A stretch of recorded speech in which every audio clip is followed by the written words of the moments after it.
Welcome back to Everything Money. We're glad you joined us again. We're here for another reaction video. We do these some are brutal, Paul. I mean, some we get some hate for. We just did a good one. We just realized that when we do one where people that sound like us that you like, you say it's kind of boring because it's like very math based and it's No, I rational. meant boring in the sense of the video because we're not commenting much. We're not Because like you just agree, right? I'm just like sitting there going, yeah, he's right. Yeah. Yep, that sounds about right. Well, we may have another one of these, and I don't want you to go off the rails first because this guy's name is Cameron Stewart. You're somewhat aware of him. Yes, people have told me in our Patreon that I should watch him. They think I would like him. So now, as we all know, I don't watch videos. So his channel is Rational Investing, which, you know, that sounds better than irrational, I would think. And of course, I think before I would argue that the terms rational investing would be redundant. Redundant, yeah. Well, in this day and age, you know. Correct. Now, he does do the whole CFA behind, which you're a huge fan of. I can't stand that. It's not as bad as when people put MBA behind their name. If you put MBA behind your name, then I basically want to hire hitmen to kill you. Jesus. What? I mean, it's literally the stupidest thing in the world. Like, if you think having an MBA makes you a better business person, then you're a moron. So, I present to you, as your host, Seth Kirchanan, PhD, I present to you, this is not a joke. Actually, this is not a joke. This is real. I know you have a PhD. I present to you, Can Cameron. we just, from now on, refer to you as Dr. Kirchanan? Dr. K. Yeah. It's Dr. K. Dr. K. Dr. Kevorkian. Beautiful. Here it is. Here we go. Riveting start Here we here. go. Here we go. Yes, beautiful. Here we go. Here he is, Paul. Hello, welcome to Rational Investing. My name is Cameron Stewart, CFA. Thank you very much for watching the channel dedicated to the rational, cash flow hungry investor who looks at critical thinking to come up with a value of a He's gonna stock, do Google. then looks into the public market to see what you can buy it at. And if there's a disconnect, that disconnect is our economic return. Here we go. This week, Alphabet. They just recently released a quarter, absolutely crushed the number. We're going to look at 9 years. I don't know. Good. Recent. It says- recent. Historical financial information and figure out what we think it's They worth. probably Let's reported get the to full work. year for 2020. Oh, that's what it was. Okay. Ooh, look at that. He just drew himself. That's cool. It's horrible. Yeah, look at that. Behind me is the 10K of last year, fiscal 2020. Oh. Before we dive into this, let's review the 5 10K. key attributes for all investing. Number 1, top line revenue growth. We've got to have it. Number 2, earnings growth. EBITDA. Yeah, I don't agree with EBITDA. You never do the EBITDA. No, I believe in EBITDA, not EBITDA. That's all the same. And this is isn't a it? very common theme amongst Buffett and Munger and other value investors, Gary and myself. Depreciation, apart from a real estate business, is a very real cost. It's, you know, people will take depreciation, add it back, but depreciation is basically when you spend capital expenditures, you can't expense it day one. You've got to depreciate it. So people add depreciation back. You're like, oh, you didn't spend money for it. Well, yeah, you spent it in the past, though. That's why we look at free cash flow. That's why I don't like to look at EBITDA as much. But I get it. A lot of companies look at EBITDA.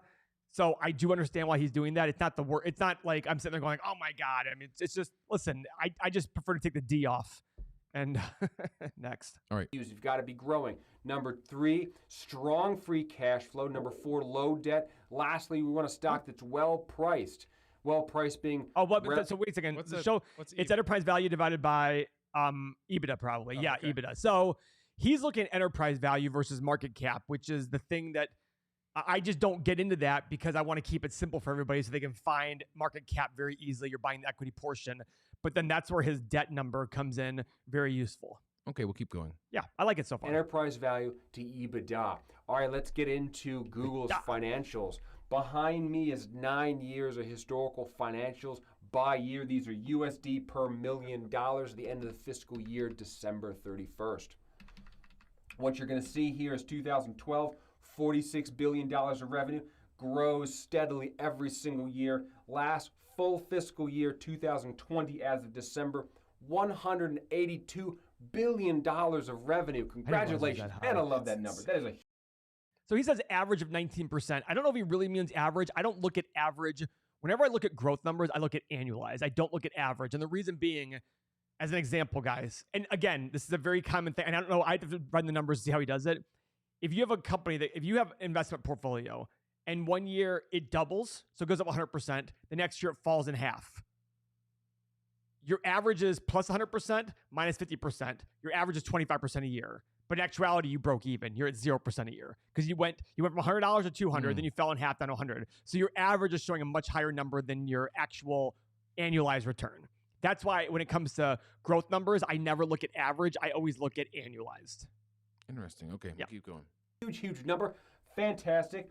The most recent quarter, even that came out, was an excellent one as well. But we're just doing annual reviews. So another as thing. of December, In this regard, they I think it's okay to look at EBITDA as a metric for saying, let's just see how I believe in looking at EBITDA just to see the trend of it. I still prefer to take the depreciation back in, but I do not disagree that he's looking at EBITDA as the growth and saying, okay, well, let's see where EBITDA is going. I'm okay with that, unless there's some major capital expenditures that they've done, and it says I don't disagree with that.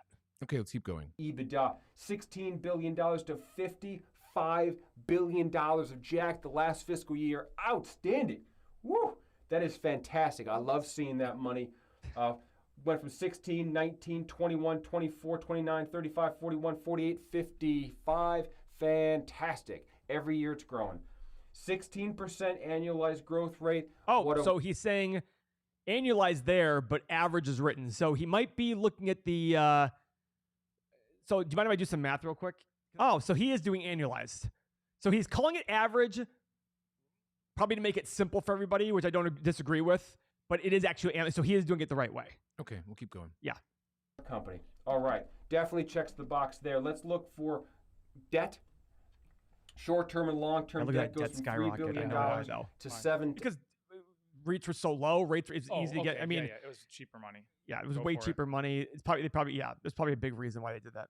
Okay. To $28 billion. Not a big deal given the EBITDA growth that they've had.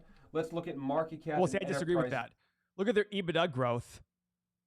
Their EBITDA growth was 3.5 times, and their debt growth was way more than 9 that. times. Yeah. So I would look at that saying, hang on a second, what are you doing here? And I wouldn't look at the average on the debt when it comes to there. And I know he's probably putting it there just for the yeah, he's good. FYI, I've zeroed these out because they did that share split, GOOG and GOOGL. Makes it a little difficult going back historically, so I'm just showing more recent data. Market cap, $354 billion, up to $1.2 trillion of market cap. Yeah. What I like is the cash that they have. So they make so much money, it piles up on the balance sheet. And you can see this last fiscal year, $110 billion of Jack sitting in the checking account. I love looking at Google. Man. Yeah, they're a company I want to own. Yeah. At just at a reasonable price. I'd be interested to see what his valuation is for it because, yeah, that'd be great. So much money, it's inconceivable how big it is.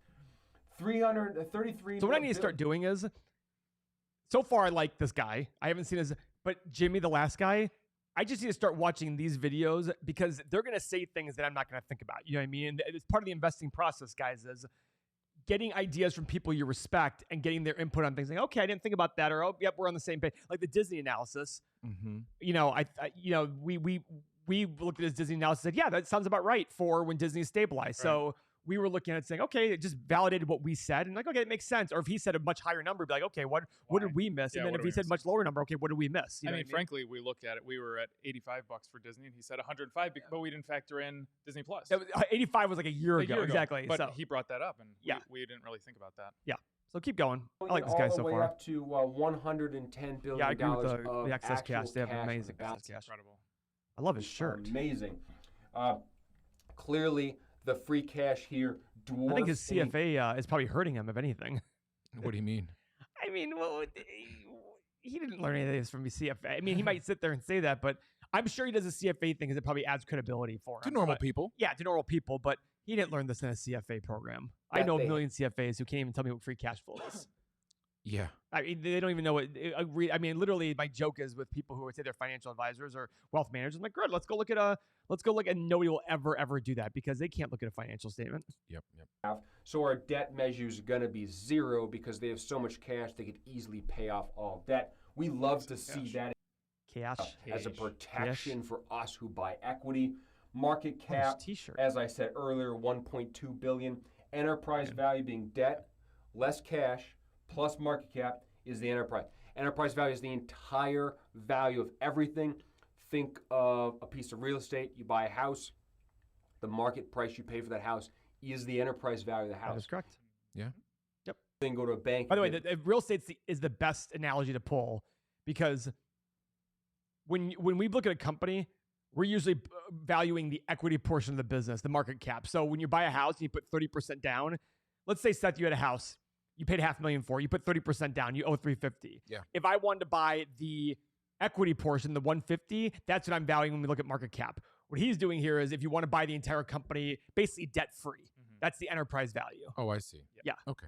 You put debt on it to be able to afford it because you come up with your equity piece, which is less than the market value. Same thing here. Google has an enterprise value, but it's got some debt on it. So in this case, this is a very long video, so I really hope you don't have 11 minutes hurting me because I might actually start watching your videos. Cash is actually so large, but in general, you subtract the debt from the enterprise to get market cap. Here, this cash is so big. All sound the same. Yes. Yes.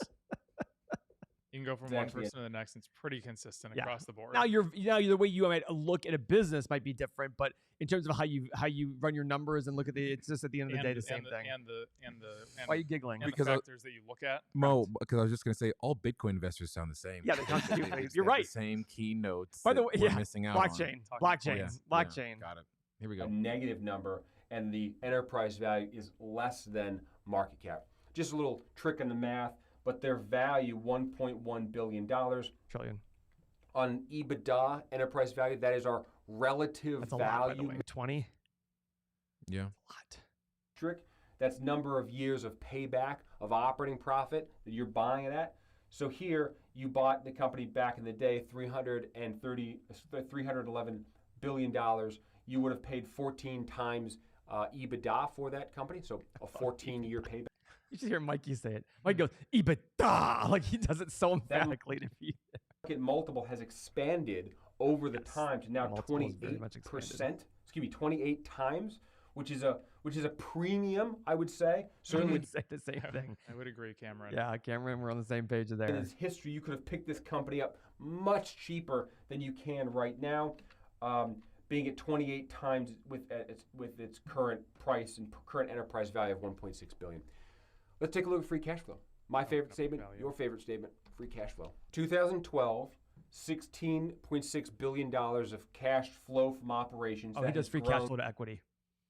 Okay. He does that. $65 billion of cash flow from operations in 2020. That's a 19% growth rate. That growth rate lines up with the growth rate of EBITDA. So the good people. See? You like this guy? Well, he's looking at the comparison of does free cash flow line up with EBITDA? We always talk about earnings and free cash flow should equate over long periods of time. So their growth rate should be pretty similar, right? And he's bringing that up here. It lines up with EBITDA. And by the way, EBITDA is earnings before interest, taxes, depreciation, and amortization. Earnings before interest, taxes, depreciation, and amortization. Okay. Carbon are doing their work. I love to see that expensing costs as they should. Cash is mirroring the P&L. Great job, guys. CapEx, they are investing heavily in the future. I think that's because growth might be slowing a little bit more recently. You can see the percentage. What are you saying? So he's basically saying growth is slowing, so what do you do when growth is slowing? You invest more so you can get more growth out of it.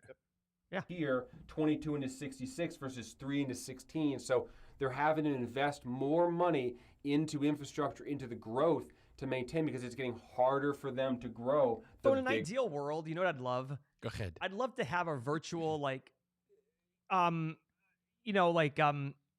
me, Cameron, Sven Mo, and Jimmy, and we all pick a stock and we all discuss it and say, hey, what do you think about the stock? What do you not think about the stock? Like, this is what we should be doing because these guys are smart. You know what I mean? It seems like they're really looking at things. You know, this is the show. It's Millennial Money with Graham Stephan, Meet Kevin, a couple other. Awesome. They get the 4 boxes and they talk.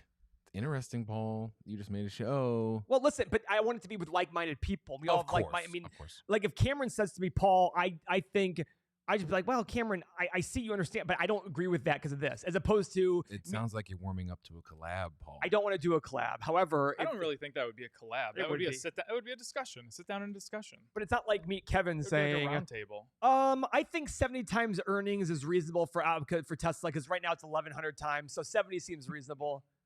I won't say anything. No, Go say ahead. it. Well, I was going to say, I think the Tesla valuation went up today with the restaurant business. Yeah, guys, Tesla's now entered the restaurant business, so they're no longer just a We car told you company. all along they're not a car company, Paul. They Now are they're going to be disruptive. flipping Now they're a hamburgers. very high margin restaurant business. That 6.3 trillion went to 18.9 trillion Soon this they'll do morning. video games, children's toys, lingerie, I assume. Oh, God. But still plenty of cash flow here. I like that number. Debt payment. This is the inflow and outflow of principal, not interest, principal payment.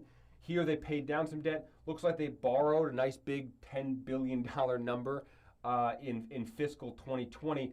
Free cash flow to the equity holder, right? This is the sum of these three. This is what Google is based on. When you buy any business, you're buying it for cash flow, and this is the free cash flow to the equity owner of Google. And last fiscal year, it was $52 billion of jack that they could distribute, they could use to buy back shares, they could do whatever they wanted with because they already covered their growth capex here, and it just sits on the bank. Explains this very Translation, Paul? I'm already looking at shares outstanding because I think that 0% is not accurate below. So basically what he's saying here is free cash flow to equity here is talking about, okay, cash from operations, less your capital expenditures, plus or minus any principal reduction or issuing more debt. Because if you get more debt, if you take on debt, you get a check. Well, that check can be used for things, like he said, paying dividends, buying back shares, growth, and things like that. So essentially, if you bought the company, like for example, if you had a building that was paid off, right? In your business, it was in your business, you had a building that was paid off, and all of a sudden you had a mortgage for $400,000. That $400,000 is part of that debt you're taking on, so you get an inflow of $400,000 in cash. It's part of the investing portion of the financing portion of the balance sheet of the cash flow statement. I just like to look. To me, I don't like to look at that because that's not showing me how the business is running. That's just showing how we do the capital structure in a way. I want to focus on what is the business doing? Is the business growing or not growing? If I just own the business in cash, how would I? That's the way I like to look at it that way. Okay. Amazing. Now, I will say that this... He's not wrong, by the way. It's just a different approach for it. And I think he's probably adding this in there to show people, hey, this is part of a part of a cash flow analysis is doing it that way. Go ahead. Dollars does pump this up a little bit. So in my forecasting, to be extra conservative, I'm going to take this down and say it's 0. And I'll take $10 billion out of this number for forecasting because they can't do, well, they probably could because they have so much debt, so much cash and so little debt. They probably could borrow that money. But I like being conservative, so I'm not going to give... That's why I just eliminated. Yeah. That's most people that I've seen, they're not going to make that assumption. Mm-hmm. I mean, look how much of an outlier it is in the last 10 years. Massive, yeah. 8 years. Credit for this free cash flow. I'm just going to take it out. But let's keep going. Shares outstanding. Here, shares outstanding have been growing a little bit, mainly because of just the issuance of natural employee stock. But more recently, they started buying back stock, which is what we want to see. Remember... Well, we want to see it if the right reasons are there, which the stock would be undervalued, which Google stock is not undervalued, in my opinion. So I get a little apprehensive. But I do understand the idea behind it. But go ahead. Okay. We look for is what I like to call the trifecta, and that is strong earnings growth and cash flow. So the business is growing. You're buying back shares with free cash flow. So this number is going down, which it is right here. And last is the market multiple expansion. That's that EBITDA number over here. Yeah, but you can't really control that though, Cameron. Like that's based on what the market's perception of it is. To me, I don't want to see that. I just want to react to that. I want to see that if I bought it years and years ago and I plan on selling it. I don't want to see it if I want to add more shares. 28. So if you bought this, we don't want to see multiple expansion on valuations when you're trying to acquire more shares. Okay. Back when I first reviewed it last year, you bought it at 20 times enterprise value.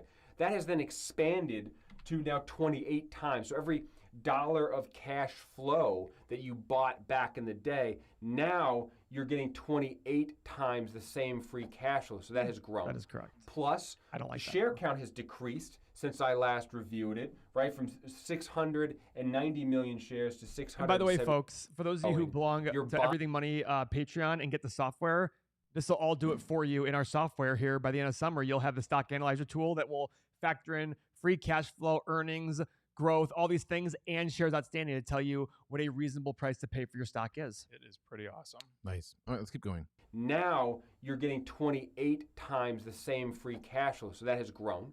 Plus, the share count has decreased since I last reviewed it, right? From 690 million shares to 676 million shares. And you have free cash flow. If you look at it, the price per share is up $1,000 a share since I last reviewed this thing. And you would have made a lot, or did make a lot of money had you bought it last time. We'll see what it's doing now, see what the price is, but that's what the trifecta means. They're buying back shares, they're generating cash, and you buy it at a low multiple to get the multiple expansion. I don't like the buying back of shares that are expensive. To me, that's you're investing in a high-priced, overpriced asset. Yeah, like if you're buying back shares now, that is not good for the shareholder. I get what he's saying. He's sitting there saying, well, they're buying back shares for you as an investor, but to me, that's not doing well with the cash flow the company has. Right. Be buying back shares at a more fair value. Or underpriced. Or underpriced value. On each other, and you get compounded exponential growth, which we saw over the last 12 months by buying this stock. Okay, where did I leave off? Free cash flow per share, share price, yield, and ROIC. That's pretty strong and consistent for them. All right, let's see. What do we want to do? Let's forecast this business. So far, top line revenue growth, amazing. EBITDA, free cash flow, great. Low debt, fantastic. Let's forecast it. Come up with a price target that we think this stock is worth 10 years from now. Then we'll look into the public market what we can buy it for and what that return is. We're going to do this by first looking at our EBITDA numbers. So this is $62 billion. He's all over this EBITDA. We rarely bring this up. Yeah, I mean, we look at free cash flow or net income. EBITDA, like I said, if anything I would do, the only reason I don't bring it up is I don't want to add confusion to it. Everybody understands net income. You know what I mean? Everybody understands net income. That's the reason I focus. Now, do I disagree with this? The only part I disagree with is the depreciation part. But I think it's a reasonable thing to look at for showing how is the business growing in and of itself. Like, how is the business itself growing? Okay. Me taking last year's EBITDA at 2020, growing it at 14%. 14% is what they grew last year. It's down from his So I like something that he's decreasing the EBITDA growth as it gets bigger. You know, that's one difference we saw from that moron in California is he was just assuming the bigger it gets, the more it'll grow. Yeah. This, Cameron's sitting here saying, well, wait a second, as it gets bigger, it's going to be harder to grow. I mean, you just can't. If growth slows. Right. If your company theoretically was the size of the U.S., can you grow at 10% a year? No, that's GDP growth. It's going to be a couple percentage points a year. Go ahead. It's down a little bit as they get bigger. But I stretch it out and I break it down over time because they'll get bigger and the future's less well known. So I'm not going to hold 14% constant. I'm going to bring it down to be conservative. So I go from $62 billion to $135 billion of EBITDA in 2030. I give it a 20x handle, which is less than it's currently trading at. Yeah, but that's a lot for EBITDA. That is a lot. I know a lot of people who buy companies at 4 or 5 times EBITDA, privately held. So should public markets get a higher multiple? Yes. Do I think 20? Now, granted, Google, I mean, this is part of the assumptions of investing. Google's a great brand. They're in people's homes. They're very, it's just, this is where I sit there. It's just like Kevin said, well, Tesla can be 70 times earnings. And that's when Gary Mashuras, when I showed him the video, he started laughing. He goes, oh my God, 70 times earnings for 10 years from now. You're kidding. 20 times EBITDA seems hefty, but I also, wonder of okay, he doesn't want to sound like we're value investors. We want to find when it's obvious. So let's go. 28 times. I'm bringing that back down to an average. That market multiple decline is going to weigh on our return a little bit. I would have liked to have bought it here. But it's not even lower. He's not even going down to the average. The average is 17.2 over the last few years of a bull market. So he's going even higher than that. I would disagree with that. Mm-hmm. I would absolutely disagree with that. Would I be at 12 to 15? Probably. I don't know. But I wouldn't agree with 20. And gotten that expansion. This is kind of the reverse of that. But long term, to be fair, to not overpay for something, I put a fair multiple in. $2.7 trillion enterprise value, plus debt, less cash, $3 trillion market cap company in 2030. Divide by the shares outstanding. So one thing I do like is he's not assuming more share buyback. He's assuming shares stay the same. So That's I like a lot. He didn't sit there and say, and I would assume a share buyback plan. So he was a little more conservative there. As opposed to meet Kevin, who just assumed we'd be selling off more, as he said. No, he assumed that shares would stay the same when the history has shown that Tesla's issuing tons more shares. Oh, yeah, I see. So he was more, so Stewart was a little more loose in one area by 20 times multiple. I was more loose in shares outstanding. I would have put less shares.